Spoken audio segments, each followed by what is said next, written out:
Bon, chers amis, c'est encore moi, Dr Jean-Michel Kayumba. Aujourd'hui, nous allons vous parler du poison Kahoho. C'est un nom qui n'est pas familier dans notre jargon. C'est alors que nous allons décortiquer ce nom, le danger que présente ce poison, ainsi que la méthode de diagnostic, les approches thérapeutiques en place, ainsi que des recommandations. Avant d'y aller, vous allez comprendre que j'ai un sommaire où je vais d'abord définir ce que c'est le poison Kahoho et nous allons établir un aperçu historique de ce poison, d'où ça vient, et aussi nous allons étudier la composition de ces poisons, quels sont les ingrédients qui se trouvent dans ce poison. Nous allons faire une étude sur les approches, d'abord diagnostiques, les approches thérapeutiques, ainsi que des recommandations. Premièrement, nous devons savoir que ce poison, par son nom, ça s'appelle Kahoho. Et ce nom Kahoho veut dire petite calebasse. Une petite calebasse qu'on utilise pour prendre de beverage ou bien le vin quand on est entre amis ou bien quand on est en famille. C'est ce nom calebasse, c'est Kahoho qui vient, c'est un nom Kinyarwanda, donc ça vient du Rwanda, voisin de la République démocratique du Congo. Et pour la petite histoire, on a entendu parler du poison Kahoho entre les années 1960 et 1970. À l'époque, il y avait un puissant directeur de cabinet du maréchal Mobutu Sese Seko qui en fait s'appelait Barthélemy Bisengimana. D'origine rwandaise, il a grimpé d'échelon jusqu'à devenir directeur de cabinet auprès du président Mobutu, le maréchal Mobutu. C'est en ce moment-là qu'on entend parler dans les sillages de pouvoir. Apparemment, il était en train d'empoisonner ses adversaires politiques et même empoisonner les adversaires politiques de son chef, donc les opposants à l'époque. Et ça a pris de l'envergure en 1994-1994 pour les Belges, lors du génocide rwandais, avec la migration de plus de 2 millions de Hutus rwandais qui se sont déplacés du Rwanda vers la République démocratique du Congo et spécialement vers le Nord Kivu, concernant dans les Massissi, Rutshuru et Goma. Et ils se sont répandus même au Sud Kivu. Ils sont partis à Ituri. Il y en a d'autres qui sont même arrivés à Kinshasa. C'est alors qu'on commence à entendre de plus en plus parler du poison Kahoho. Et ce poison est utilisé par les personnes sans scrupules qui, en fait, pour des conflits interethniques ou bien pour des conflits terriens, pour des conflits, pour des raisons de jalousie, pouvaient mettre cette poudre-là dans la nourriture, la boisson de leurs ennemis pour les éliminer physiquement. Encore, pour la petite histoire, ça a encore plus pris de l'envergure vers l'ouest de la République démocratique du Congo lors de la guerre de libération en 1997 avec l'avancée des troupes de Mzee Laurent Désiré Kabila, où on a commencé de plus en plus de parler du poison Kahoho, particulièrement à Kinshasa. Il y a eu des empoisonnements et des éliminations physiques. Donc vous comprenez que la vague est venue du Rwanda vers le Congo et éventuellement vers l'ouest de la République démocratique du Congo jusqu'à Kinshasa. On en parle à Kinshasa. Je suis sûr que beaucoup de gens à Kinshasa ne connaissent pas ce que c'est le nom Kahoho, mais ils entendent parler des empoisonnements en masse. Mais non, nous allons parler, ça c'est la petite histoire.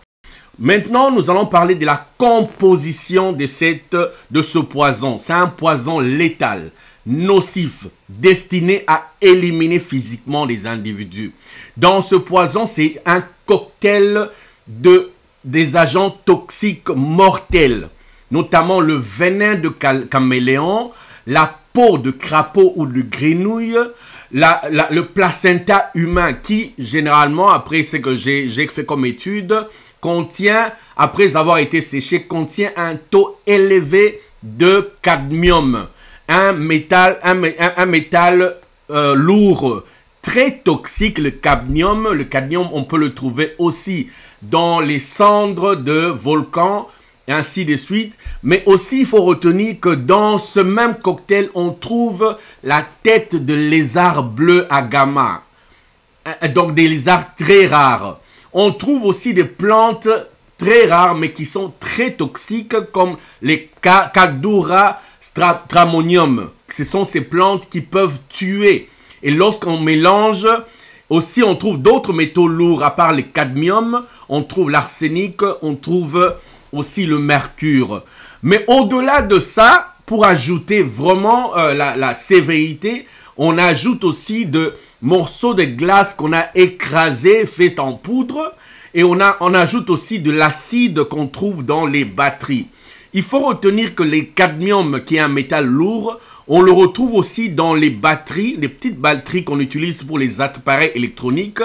Et lorsque on ouvre ces batteries, on trouve des ingrédients, et parmi les ingrédients, l'un des plus nocifs s'appelle le cadmium, qui est très toxique, un agent très toxique.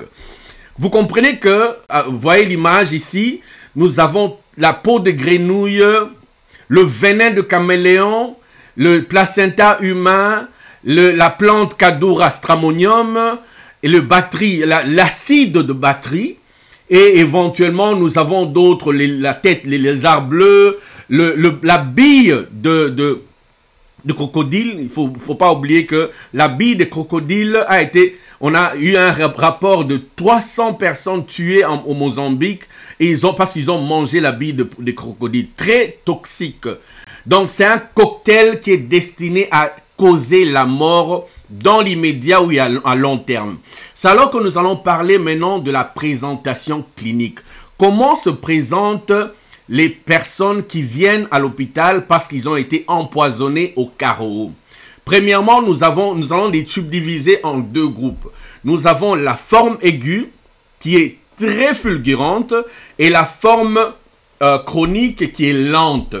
La forme aiguë, les personnes se présentent avec des nausées, vomissements, douleurs épigastriques très fortes ou très sévères, transpiration profuse, fièvre. Nous avons maintenant, au-delà des symptômes gastro-entériques, nous avons aussi des troubles neurologiques, notamment une agitation inexpliquée, des convulsions, mais aussi, ça entraîne aussi la perte de connaissance et il s'ensuit la mort dans quelques heures après ingestion ou administration du poison. Ça, c'est la forme fulgurante. Elle est aussi dose dépendante. Ça dépend de la dose. Si la dose est forte, la mort s'ensuit en quelques heures.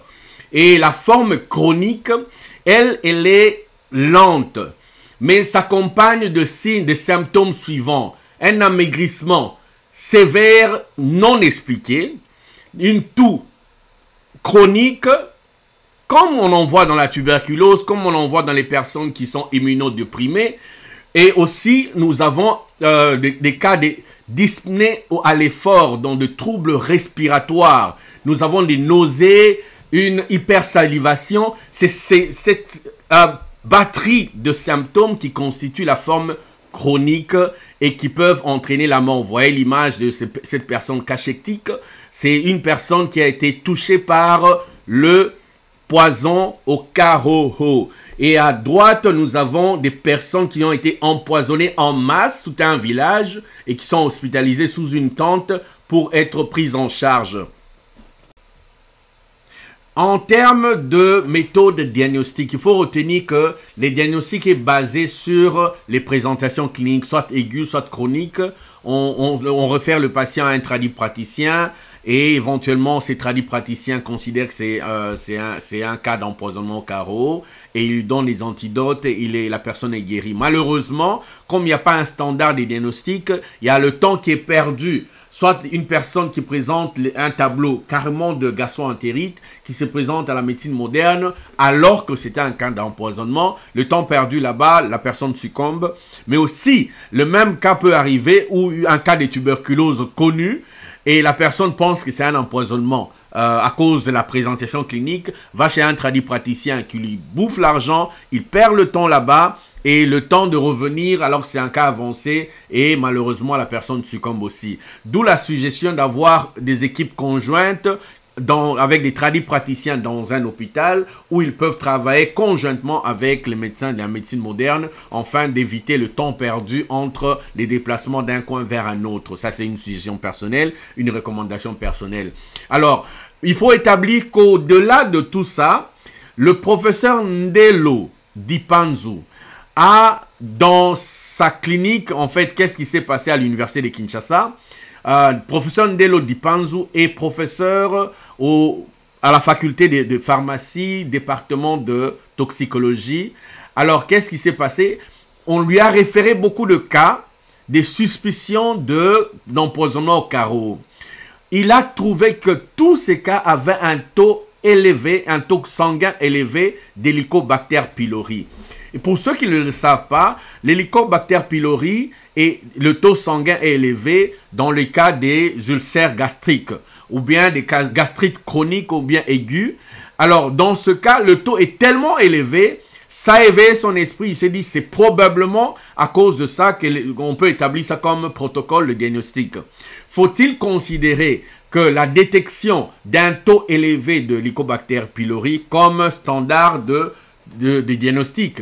Non, parce que lui-même, le professeur, a estimé que ça demande des études randomisées, des études cliniques randomisées avec un large échantillon afin de conclure que ça, c'est la méthode diagnostique qu'on peut utiliser comme standard, comme protocole en termes de diagnostic d'un cas d'intoxication ou bien d'empoisonnement au carreau.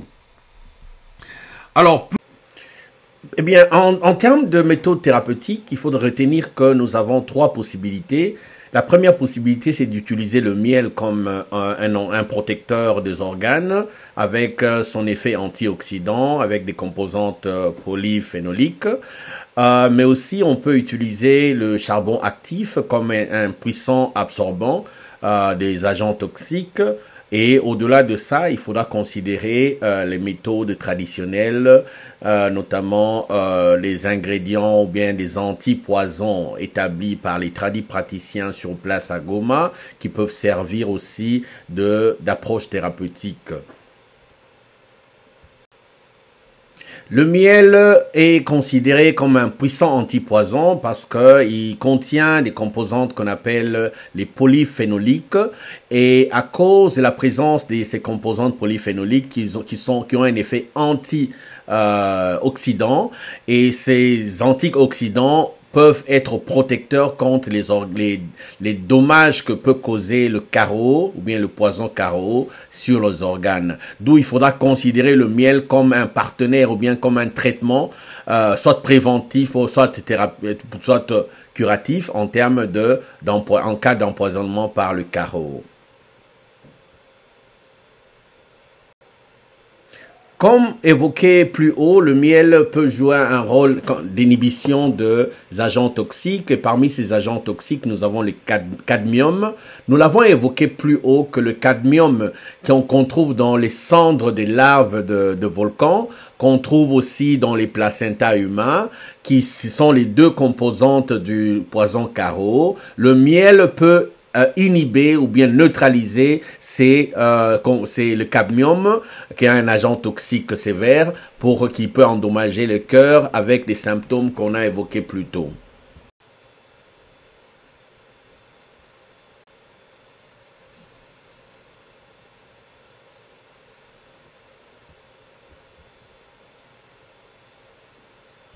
Donc, l'utilisation du miel est vraiment à considérer sur le plan prophylactique, mais aussi sur le plan curatif en cas d'empoisonnement au carreau.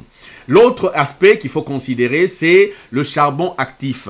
Le charbon actif, un puissant absorbant des agents toxiques. Qu'est-ce qui se passe?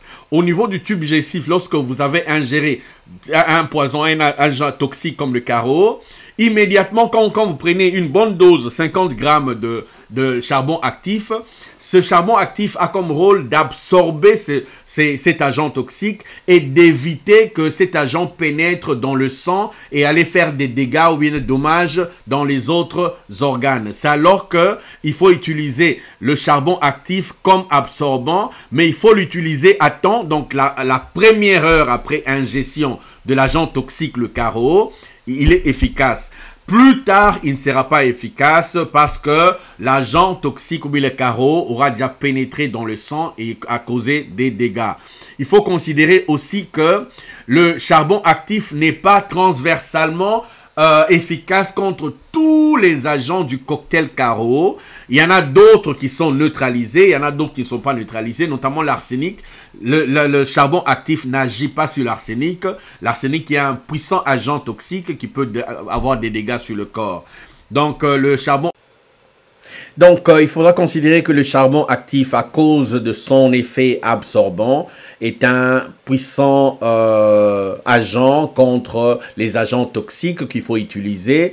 Pourquoi nous donnons les doses ici? Pas pour encourager l'automédication, d'autant plus que même si les gens font l'automédication au charbon actif, les seuls effets secondaires répertoriés dans la science, c'est la constipation ou bien la transformation de la couleur des selles devenir noire. Et dans ce cas, il serait mieux même de considérer de prendre le charbon actif pourvu qu'on puisse le prendre à la première heure, 50 grammes, c'est la dose recommandée initialement, et puis prendre le même charbon actif chaque heure ou chaque 2 heures pendant 24 heures pour avoir un effet escompté. Donc, je recommande effectivement aux gens d'avoir du charbon actif qu'on peut trouver sous forme de carboquina. Donc, c'est la forme produite par Pharmakina au Sud Kivu et qui est répandue dans le pharmacie à Kinshasa et ailleurs.